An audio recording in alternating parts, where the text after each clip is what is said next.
Outside of town sat an old house that most of the villagers in town avoided. There had been rumors that unsavory types had moved in.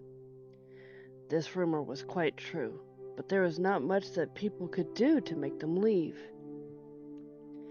Unfortunately, if newcomers to town didn't know about the rumors and approached the house, there was a chance it wouldn't end well for them. A panic knock sounded at the door. There was a group of about 4 guys in the front room who were playing a game together. One stood and opened the door.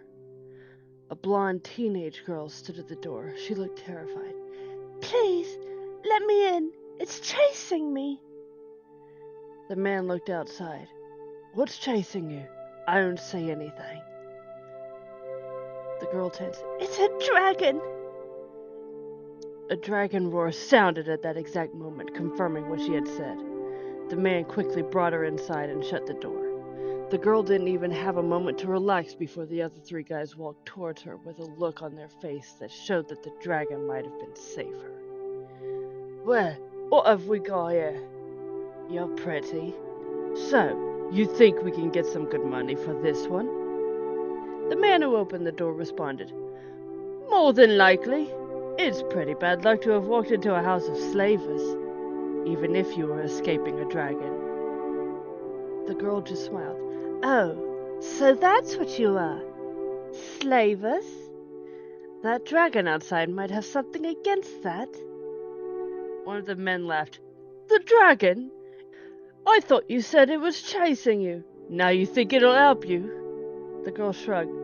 "I'm sure he'd like to, but my shadow might get to you first. Either that, or that thunder you hear outside." Lightning struck and blew the door open. The girl chuckled. "Or inside." The men jumped back away from the door as a figure emerged from the girl's shadow and punched the closest guy. A man landed out of the sky in the doorway. "I hope you didn't touch Honora." Honora smiled.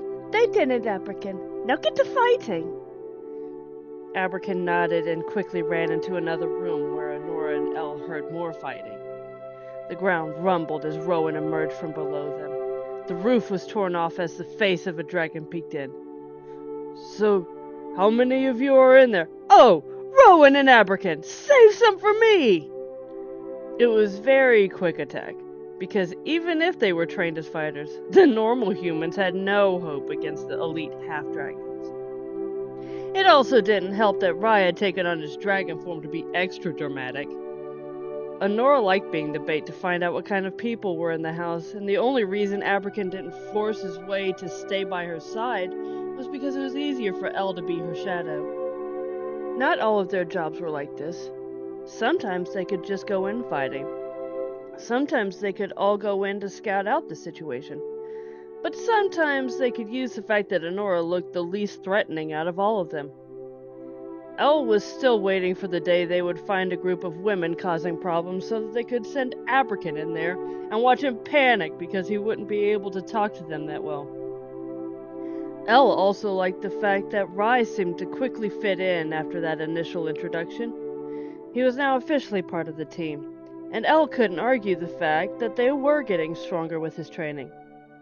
She was just curious as to how Rye, who appeared to be her age, was so much stronger than they all were.